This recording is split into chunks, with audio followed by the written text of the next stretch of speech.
Selama ini aku diam, bukan karena kalah, tapi karena aku menjaga kehormatan orang yang paling aku harapkan pengakuannya.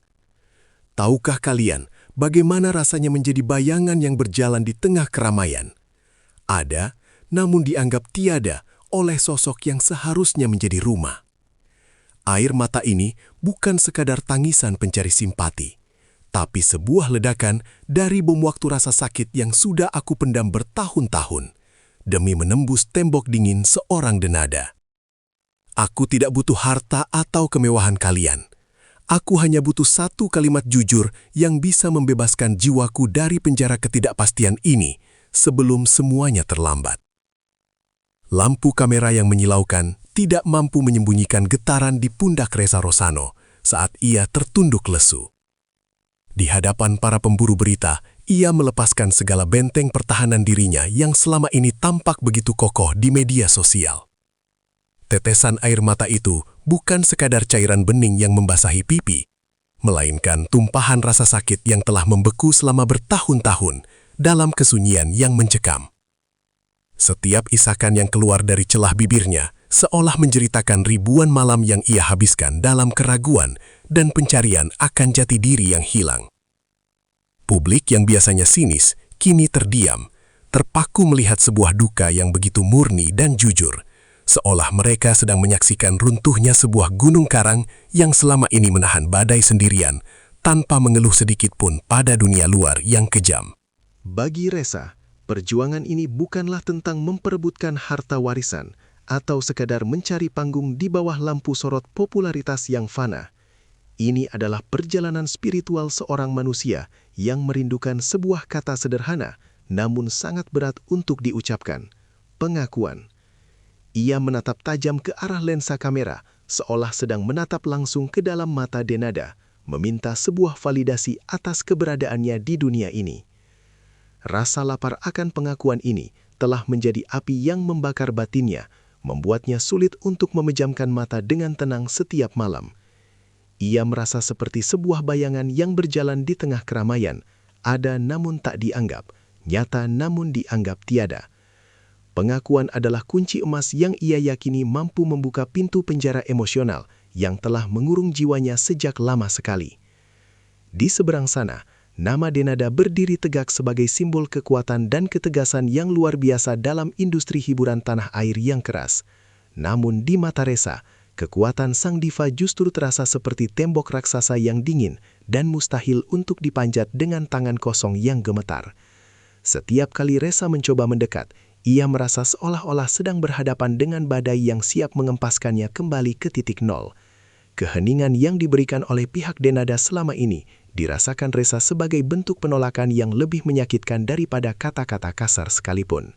Baginya, diamnya sang bintang adalah sebuah luka terbuka yang terus disiram cuka setiap hari, menciptakan jurang pemisah yang semakin lebar dan dalam, membuat harapan untuk bersatu kembali terasa seperti mimpi di siang bolong.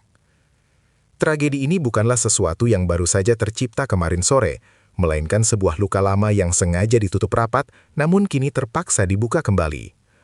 Ressa menceritakan bagaimana ia mencoba menyimpan rahasia ini di sudut paling gelap dalam hatinya demi menjaga nama baik semua pihak yang terlibat. Namun, seiring berjalannya waktu, nanah dari luka tersebut mulai merembes keluar, meracuni kesehariannya hingga ia tak sanggup lagi berpura-pura bahwa semuanya baik-baik saja. Menampilkan luka ini di depan publik adalah pilihan terakhir yang sangat beresiko, namun ia merasa tidak punya jalan lain untuk menyembuhkannya. Ia bersedia ditelanjangi oleh opini publik, asalkan ia bisa bernapas lega tanpa harus memikul beban rahasia yang menyesakkan dada dan menghancurkan kewarasannya secara perlahan namun pasti. Di dalam dada Ressa, terjadi peperangan hebat yang tak kunjung usai antara rasa hormat kepada sosok yang ia kagumi dan rasa sakit atas pengabaian. Ia mengaku masih menyimpan rasa sayang yang amat dalam, sebuah ikatan batin yang tak mungkin bisa diputus hanya dengan selembar kertas hukum atau pernyataan pers. Namun, rasa sayang itu kini berselimutkan trauma dan kekecewaan yang berlapis-lapis akibat janji-janji yang tak pernah ditepati dan waktu yang terbuang percuma dalam penantian. Ia mencintai, namun terluka. Ia rindu, namun takut untuk kembali kecewa untuk kesekian kalinya. Dualisme perasaan ini membuatnya tampak seperti orang yang linglung di tengah badai, mencoba mencari arah pulang, namun menyadari bahwa rumah yang ia tuju mungkin sudah tidak lagi memiliki pintu yang terbuka lebar untuk menyambut kehadirannya. Sejak kisah ini meledak di permukaan, jagat maya berubah menjadi medan pertempuran opini yang sangat liar dan tidak jarang menyerang mental Reza. Ada ribuan komentar yang memberikan semangat, namun tidak sedikit pula cacian yang menuduhnya hanya sedang melakukan panjat sosial demi keuntungan pribadi semata. Setiap komentar pedas yang ia baca terasa seperti sayatan sembilu di atas luka yang belum kering, menambah beban mental yang sudah sangat berat untuk ia tanggung. Reza harus berjuang melawan stigma negatif sambil terus konsisten menyuarakan kebenaran versinya di tengah hiruk-pikuk kebisingan media sosial. Ia menyadari bahwa di era digital ini, pengadilan massa seringkali lebih kejam daripada pengadilan hukum, dan ia kini sedang berdiri di kursi pesakitan tanpa tahu kapan vonis kedamaian itu akan dijatuhkan.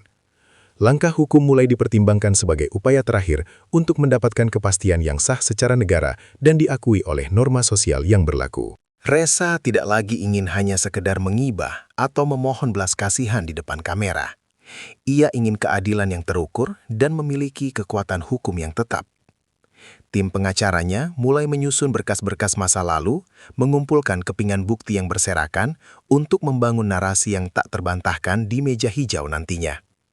Baginya, keadilan bukan hanya soal menang atau kalah dalam sebuah persidangan, melainkan soal keberanian untuk berdiri tegak di bawah langit yang mendung dan berkata bahwa ia berhak untuk diakui. Perjalanan menuju ruang sidang akan menjadi babak baru yang penuh dengan ketegangan, di mana semua fakta yang selama ini tersembunyi akan dipaksa keluar ke cahaya. Walaupun situasi saat ini nampak sangat buntu dan penuh dengan permusuhan, di sudut hati kecil Reza masih terselip setitik harapan yang enggan untuk padam. Ia membayangkan suatu hari nanti, kabut kesalahpahaman ini akan sirna dan digantikan oleh cahaya pengampunan yang menyejukkan jiwa semua pihak.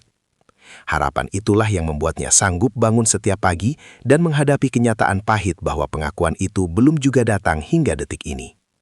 Ia percaya bahwa tidak ada hati yang benar-benar membatu jika terus-menerus diketuk dengan ketulusan dan doa yang dipanjatkan dalam air mata. Setiap langkah kecil yang ia ambil adalah bentuk perlawanan terhadap rasa putus asa yang selalu membayanginya.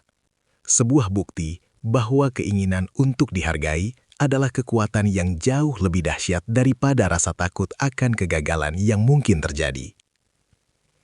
Di tengah badai yang mengamuk, Reza tidak benar-benar sendirian, karena ada sosok-sosok di balik layar yang setia menopangnya saat kakinya tak lagi kuat berpijak. Keluarga dekat dan sahabat sejatinya menjadi oase di tengah padang pasir penderitaan yang ia lalui, memberikan pelukan hangat saat dunia terasa begitu dingin dan tidak bersahabat. Mereka adalah orang-orang yang melihat Reza menangis tanpa kamera, yang mendengar keluh kesahnya saat fajar menyingsing, dan yang terus meyakinkannya bahwa ia berharga, terlepas dari ada atau tidaknya pengakuan tersebut. Dukungan moral ini adalah harta paling berharga yang ia miliki saat ini, sebuah benteng pertahanan terakhir yang melindunginya dari kehancuran mental total. Tanpa mereka, mungkin Reza sudah lama menyerah pada nasib dan tenggelam dalam depresi yang sangat dalam. Apapun hasil akhir dari perjuangan ini, Reza Rosano telah berjanji pada dirinya sendiri untuk tidak lagi menoleh ke belakang dengan rasa penyesalan yang menyiksa. Ia ingin menatap masa depan dengan kepala tegak, membawa semua pelajaran pahit ini sebagai bekal untuk menjadi pribadi yang lebih kuat dan bijaksana dalam menjalani hidup. Jika pengakuan itu akhirnya datang, ia akan menerimanya dengan syukur. Namun jika tidak, ia akan belajar untuk mengakui dirinya sendiri sebagai pribadi yang utuh dan bernilai. Ia menyadari bahwa kebahagiaan sejati tidak boleh digantungkan pada telunjuk orang lain, melainkan harus tumbuh dari dalam hati yang sudah berdamai dengan masa lalu. Episode Air Mata ini mungkin akan segera berakhir, berganti dengan babak baru di mana Reza tidak lagi menjadi tawanan masa lalu, melainkan nakhoda bagi takdirnya sendiri.